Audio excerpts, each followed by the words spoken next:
All right. Hi, everyone. I'm Nadine, a contributor to the Apache Hudi project, and I'm excited to be presenting here today on the Open Source Data Summit. In this session, we have a panel that's focused on contributing to an open source project.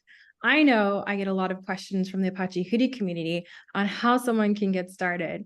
So I'm very glad to introduce to you a panel of PMC members and contributors to various popular open source projects who will provide incredible insights into how to get started and how they enable community growth within these projects. So before we get into these questions, I want to kind of kick it off with some intros. So David, do you want to go ahead and give an intro to yourself and the project that you contribute to? Sure, thanks, Nadine. So I'm David. I'm an Apache Flink committer. I've been working on the Flink project since 2016 when I was fortunate enough to be hired by the group that was working on Flink at Data Artisans. And my focus since then has been on helping folks get started with Flink. So making the project more approachable, working on the documentation, building training, making sure we had good examples, having a cookbook, that sort of thing, so that people to really ease the getting started experience, and also thinking about how we could improve the APIs so that they weren't so confusing. So working with the developers initially working with the developers, later making some changes myself to make these things easier to use. Let me just say a couple of words about what the project is. So Flink is an open source stream processor. So I guess in a nutshell, we treat batch as a special case of streaming. So it's all about reacting in real time to your company's data, basically. Awesome, thank you. Sudha, do you want to go ahead and give an intro? Yeah, sure, love to. Yeah, my name is Bhavani Sudha Saktheeswaran, pretty long. I go by Sudha, that's short, and that's my Slack handle too. I am a PMC member of the Apache Hudi project. I've been in this project since 2017. When I started, I remember that the Slack group used to be like 200 users or so, and I'm really humbled to see the growth in the project. Today we see like 3,500 plus users in the Slack community alone. I joined Onehouse, which is also interested in Apache Hudi project. And prior to joining Onehouse, I used to drive the data lake efforts at a company called Moveworks, which is a chatbot AI-based company, where we migrated from Postgres-based analytics to data lake-based analytics, where we brought in Hudi. And before that, I used to be part of Uber's Presto engineering team, where I contributed to the early integrations of Hudi and Presto. And most of the last few years, mostly I've been spending my extra time on focusing on the Slack Hudi users, maintaining the documentations and things like that. Awesome. Thanks, Sudha. And then Manfred, you're the last person if you want to go ahead and give an intro. Yeah, thanks, Nadine, and thanks, David and Sudha, for the introductions. My name is Manfred Moser. I'm a long-term computer programmer hacker, starting as a child on Commodore 64 and Amiga, and that's just sharing code and working together has always like penetrated my life, and I just kept that going, basically. The last couple of years, I've been very deeply involved with the Trino open source query engine project, and I do all sorts of things there, from running online events like the Trino community broadcast or hosting Trino Summit or Trino Fest, writing lots of documentation, but I'm also a maintainer, and I review pull requests, review documentation requests, and reach out to various companies that work with us across the industry that want to contribute and work with us on the project. Trino, the query engine, is a very widely used query engine that interacts with software like Hudi, for example, where you can then query the data in those data lakes, but it can also interact with all sorts of other data sources. So our community is very large because we interact with all sorts of systems, including like streaming processing systems, and then various client tools and relational databases and so on. And it's a lot of fun to be in that community. There's always something going on, which is great, and I love that. Thanks, Manfred. I really love the enthusiasm in the beginning. I wish I could say the same. I started, but I did not start as a kid. Okay, let's go ahead and kick it off with a really cool question. So my first question to each one of you is, what do you love about the open source project that you contribute? So since Manfred, you went last, let's go ahead and start with you first. Okay, well, honestly, the most fun part of working in an open source project is not the project. It's actually the interaction with the people, right? Like when you like help someone ask, like get a question answered, or then when you help someone along on a pull request, and then you see the glow in their face when they got their first pull request merged, and like celebrate that on like LinkedIn or Twitter and stuff, or when you pull together multiple stakeholders, like we've recently started a Trino gateway as a project where just lots of people were like, this is such a pain, I have to work on that on my own, can we pull this together? And then when people come together and collaborate, that's the successes you have as a group there. That's, I think, the best part of it, just that spirit of collaboration. I really enjoy that. Thank you. David, what do you love about the open source project you contribute to? I think where I've had the most fun with Flink is watching companies as they make the transition from batch to streaming. So I've helped lots of companies during that transition, helping them understand. I mean, they're doing it because they see some business value in it, but helping them understand the technology. Yeah, sometimes their faces just light up when they suddenly get how things work, and they go, "Oh, this is so much easier than I thought it was going to be. This is really great." You know, those moments are really, really great. And Sudha? Yeah, I'm going to be more technical here, basically based on how I began to interact with the project. As a data infra engineer, I used to fall into a lot of pitfalls, like, oh my God, I used to, like if pipelines fail and things like that happen, I used to like sit with them, like reprocess data, and it used to take lots and lots of time. So when I heard about Hudi initially, the project's vision kind of resonated very well into the pains and challenges that I kept facing, and that piqued my interest. And from the day that I began and up until now, the core principles of the projects have been like sort of like treated as a first class citizen. Like, how do you deploy like a serverless architecture? How can it interop with multiple query engines? You know, those are key elements that I feel as a data engineer that gives you freedom to work with your data. And how can you efficiently and you know, fastly process all of that data? And that's the most relieving pain point for me when I started. So that is still the core principles of the project, and it keeps evolving as the project grows. So that's something that I really love about the project.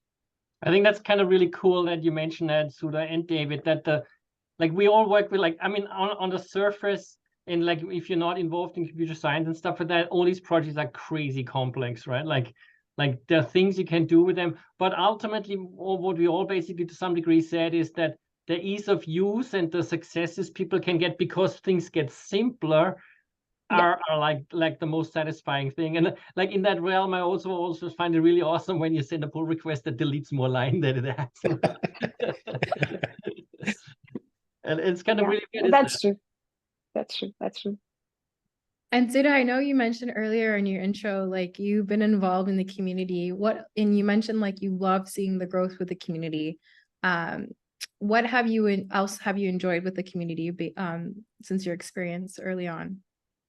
So yeah, I when I started, and even now sometimes I connect to random people whom I haven't worked with.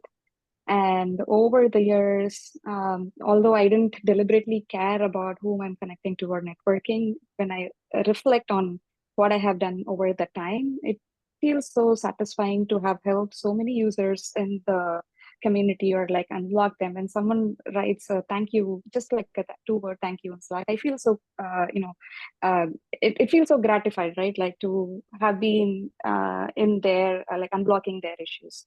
That's something that I really enjoy.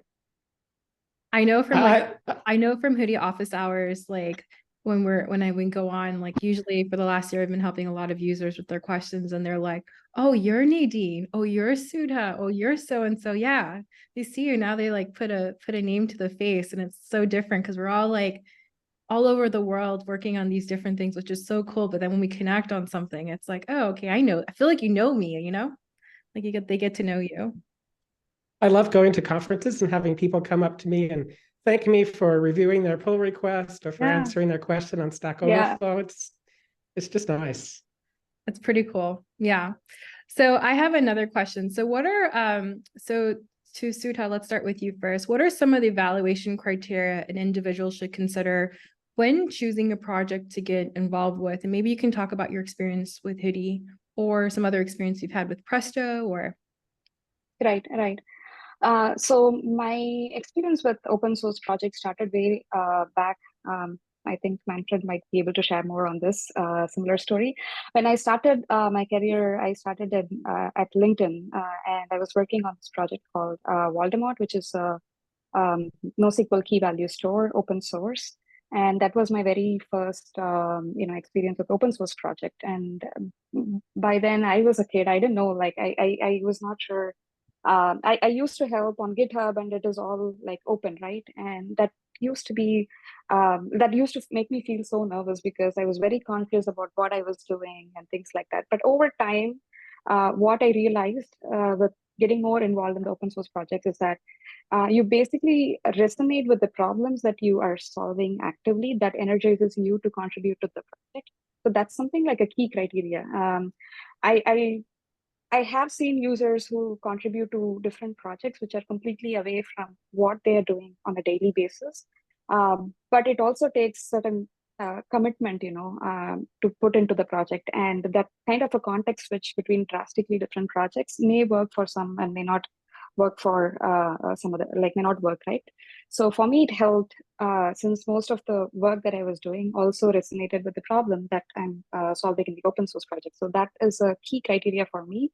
So it helped me go from not just code contributions, but also helping the community fixing docs, because those didn't seem like additional work for me. It was like more towards my passion driving my contributions, even if I would do that as an extra time apart from my day job. Thanks, Sudha. And what about you, David? What are some of the evaluation criteria an individual should consider when choosing, to get involved in an open source project? I would start by thinking about the mantra of the Apache Software Foundation, which is community over code. If you look at some projects that have beautiful, beautiful code, but broken communities, that's a bad situation. It's a very unworkable situation. But if you have a healthy community can fix problems with their code. So I would start there. Look, is the community able to get releases done? Is it able to make decisions? Are people talking to each other? Are the mailing lists active? Are there ways for users to get started? Are there ways for people to become contributors and committers? Is the whole process working or not? And then go from there. Thank you. And so, Manfred, how do you decide that a project is worthy of contribution or one that does not have the necessary components yet to succeed? Maybe you might lean into some of the things that David said.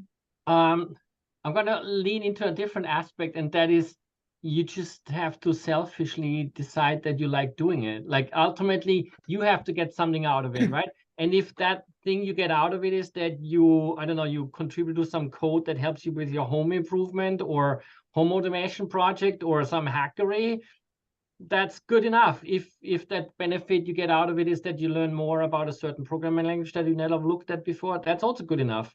A lot of people also do like what I consider drive-by contributions, right? Like you are actually not related to that project, not working with this much, but you use that tool all the time and it's open source and like there's a spelling mistake in the docs that annoys you or like some instruction step that's wrong. And you just like send a pull request because it annoys you to see that and you feel better after it getting merged. Like, so to some degree, it's great to like think about how great the project is and stuff, but ultimately you have to get something out of it. Otherwise it's not worth your time, right? And yes, obviously that can also be that you ultimately get a job in that area and like you show and like get much better at like whatever Java programming language or whatever. But it can also be just you having fun doing it. That's good enough. Yeah, I agree, definitely. And so Manfred, what are different ways someone can contribute to a project or maybe in your experience with Trino that you've seen? Yeah, that's one of those aspects that people always underestimate. Like there's such a large range of being able to contribute. Like literally just trying out a project and sending a message on LinkedIn saying you tried it out and it stinks, or it's really good and you love it, or whatever. Like that's already a contribution. Or like, sending a little pull request to fix a code example, or showing up on Slack and answering a question of someone else, or on Stack Overflow. Of course, you can drive that further and further, like doing more and more social media or doing more and more documentation writing, all the way to getting deeply involved about the code and like all that kind of stuff. But it's a sliding scale, and like there's most open source projects have more tasks open that need to get done than people that can get it done. So there's no such thing as an open source project that has too many people wanting to help. That doesn't exist, right? Like, so you literally That's far from real. you can choose, right? So I think that's cool. Yeah. What about you, Yeah, Sudha? What are the different ways someone can contribute that you've seen from the I completely agree with Manfred. I think some others that I can add are people can definitely start contributing to tests. That's a great way of interacting with the project. Run it locally. Like there are also other ways. Like for example, you can keep improving the quick starts. Like there are like newer ways of providing like more end-to-end environments for new users to get started quickly, right? Those are things that people can venture into. Awesome, thanks. So as OSS committers, what are steps you have taken so anyone can learn about the project and contribute to it? So David, let's kick it off with you. Well, one time I sat down and rewrote the homepage for the documentation. It was badly disorganized and kind of wasn't emphasizing the right things. So that was one thing.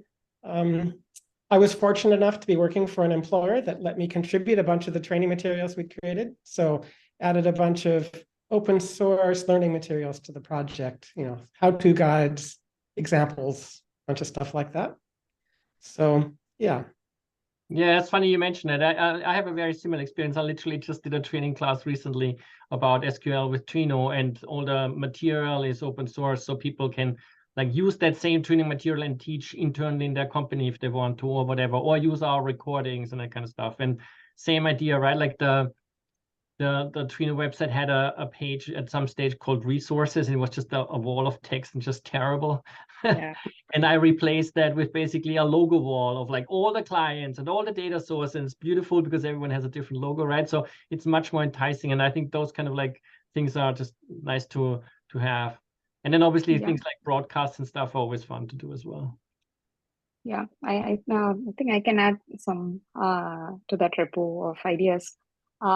Basically tagging resources, right? Like those are typically useful when you are navigating through the documentations, like trying to point people to where additional resources that you can get. That could be YouTube videos or any workshop materials or things like that. And then developer experience, right? Like how do you initially set up and help new users to get started on the project? These could be like self-paced things, or even video or kind of recorded materials that can be done.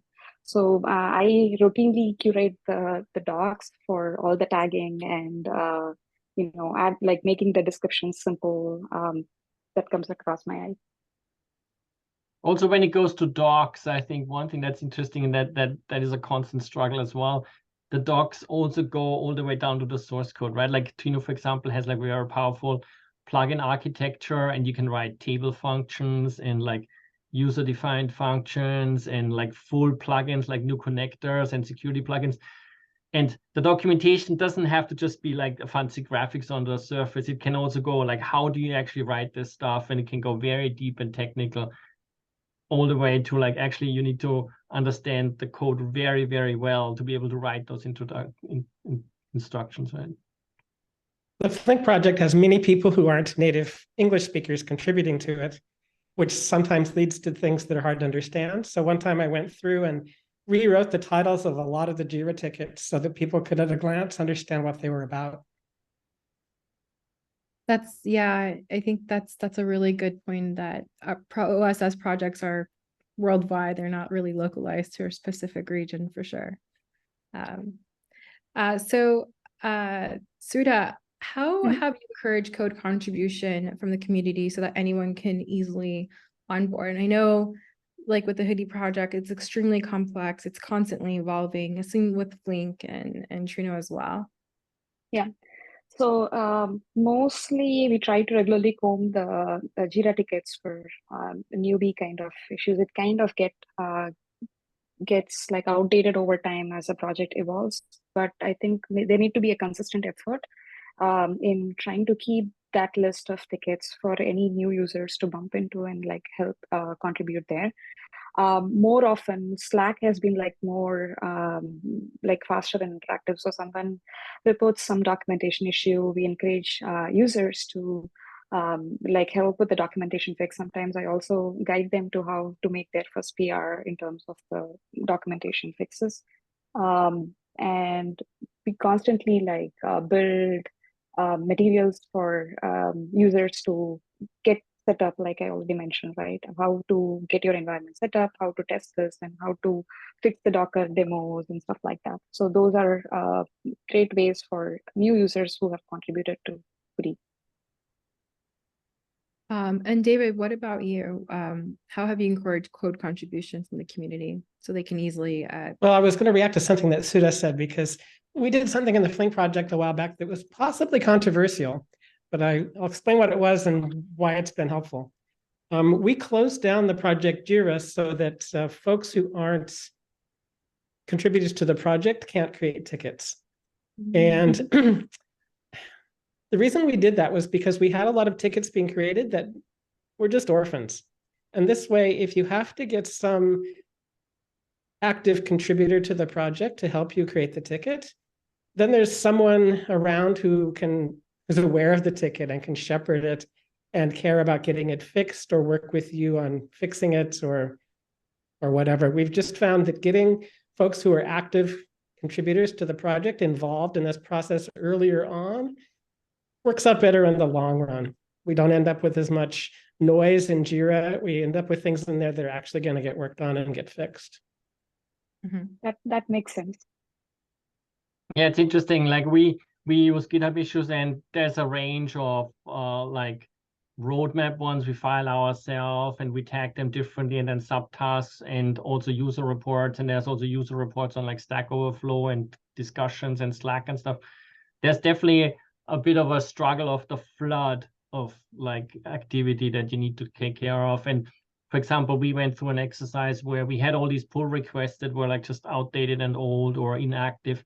And we just chimed into each one, like reached out to each person, like, hey, is this still something you think about, or is that been fixed? And like just like reducing the sort of like overwhelming amount of data that's there. And we'll have to ultimately do the same for issues and discussions. It's just, there's a lot of work basically, right? Like an open source project that's active is a lot of dealing with also a lot of dealing work. with the pull request backlog is just, I'd say, one of our biggest problems in the Flink project. It's just so hard to keep up with that. Yeah, how do you I think this is common across all open source projects, right? Like sometimes the engagement in the pull requests or issues or even the Jira kind of gets dropped because of personal priorities, and like you have to go back to the user to figure out what happened or like take it further from there, right? Like, are there practices that you follow in guiding through this? Well, we proactively try to look at all the incoming PRs. We have some stale bots that go through and warn us about some that went stale and stuff like that. But ultimately, there's just a lot, like we are far from perfect. That's all I can say. Like we try our best, and it's a good problem to have, right? Like, I mean, like the opposite would be, well, we don't get any contribution and no one is interested in the project. Yeah, of course.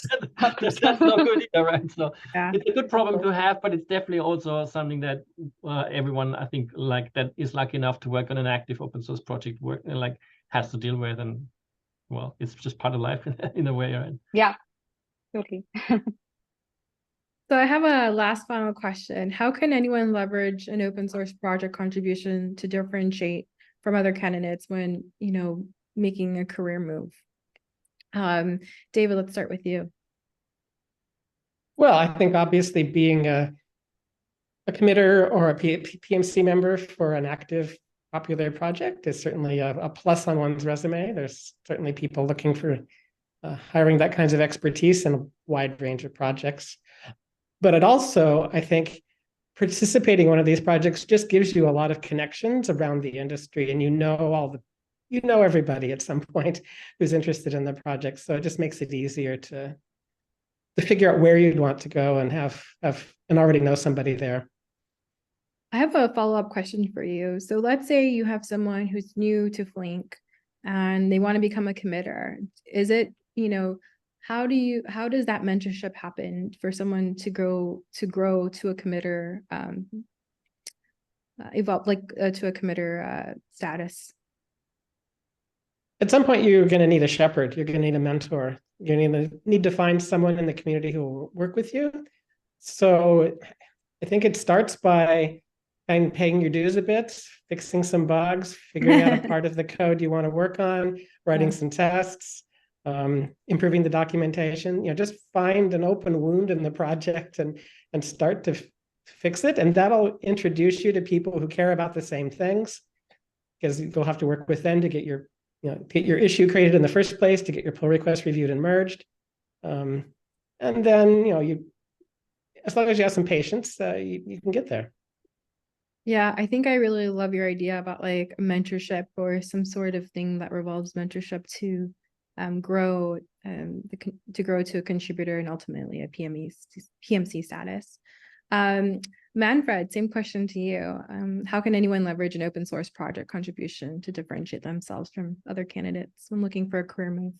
I think ultimately your open source involvement is a portfolio that never disappears, right? Like if you work in like some, I don't know, insurance or bank company or whatever, that's all internal software only, and you work there a decade and write lots of great code, you got nothing to show about a one-liner in your resume. If you do the same in an open source project, you have a commit history, you have the pull requests, you have all your discussions in the community. Like it's a massive portfolio that cannot be compared to any like closed source work. So you're doing yourself basically a massive favor for your career because you're showing your work. Obviously, it also shows your failures, but like there's nothing to be ashamed of, right? Like you're learning, you're growing, right? So over time, that portfolio will become better and better and show your commitment also in terms of like not just code contribution, but also like interaction with other people. Like you have to have a certain maturity to make it through the like contributor, committer, maintainer kind of journey, right?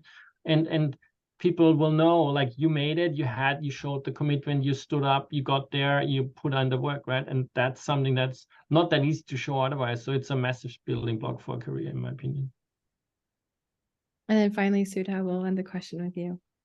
Makes sense. I agree with David and Manfred. At least in the past, where I have been on interview committees in my previous jobs, at least if we have candidate resumes who have, open source contributions, that is a great portfolio for us to assess what sort of communication they have. Like, are there any thought leadership pieces there? Like, do they have like any designs written down, or even communicating their ideas or proposals, right? Those go a great way to assess or screen candidates, especially when there are like lots. And that gives an edge. It's not like a qualifying or a disqualifying criteria, but it definitely puts the candidates, above the bar, because there is something that you can see and see for yourself. Thanks, Sudha. I think this wraps it for the panel for the Open Source Data Summit. I want to thank each and one of you for coming to the panel and giving your insights and based on your journey with these projects.